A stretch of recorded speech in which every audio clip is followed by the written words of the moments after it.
বাংলাদেশে এবং এর আশেপাশে ছোট ও মাঝারি আকারের ভূমিকম্প বাড়ছে। ভূমিকম্প বিশেষজ্ঞরা বলছেন এসব ছোটখাটো ভূমিকম্প বড় ভূমিকম্পের ইঙ্গিত দিচ্ছে। সম্প্রতি দেশে ঘন ঘন ভূমিকম্প অনুভূত হওয়ার খবর পাওয়া যাচ্ছে।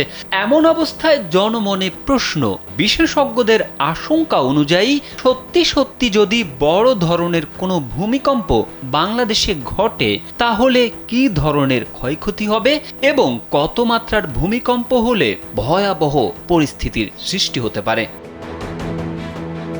বাংলাদেশ ৭ মাত্রার ভূমিকম্পের ঝুঁকির মধ্যে আছে। দেশে ৭.৫ মাত্রার ভূমিকম্প হয়েছিল ১৮৮৫ সালে। ভিশনের ফুলঝুরি মেগা অফারে ফ্রিজ কিনলেই পাচ্ছেন ১৬ পিসের আকর্ষণীয় গিফট বক্স একদম ফ্রি। ওই ভূমিকম্প হয়েছিল টাঙ্গাইলের মধুপুরের ভূগর্ভস্থ চ্যুতি বা ফাটল রেখায়।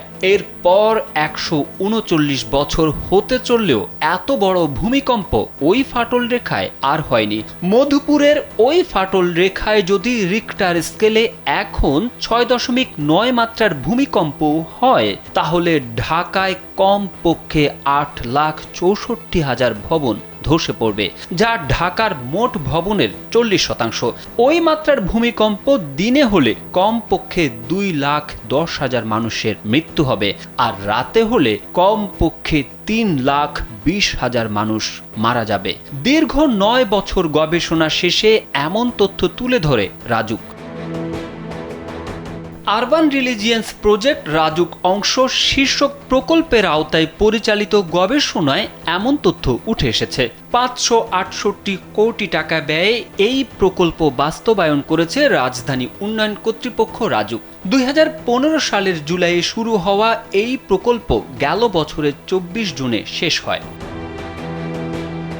প্রকল্পের আওতায় ভূমিকম্প সহনশীল নগরায়ন বিষয়ে ২ দিনের আন্তর্জাতিক সেমিনারের আয়োজন করেছিল রাজুক। সেমিনারের প্রথম দিনে ভূমিকম্প হলে ঢাকার পরিণতি কি হবে সে সংক্রান্ত গবেষণার ফলাফল তুলে ধরা হয়েছিল।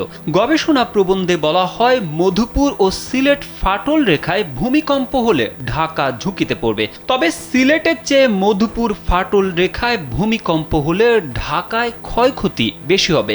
এর মধ্যে মধুপুর ফাটল রেখায় ৬.৯ মাত্রার ভূমিকম্পে ঢাকার ৪০ থেকে ৬৪% ভবন ধসে পড়বে।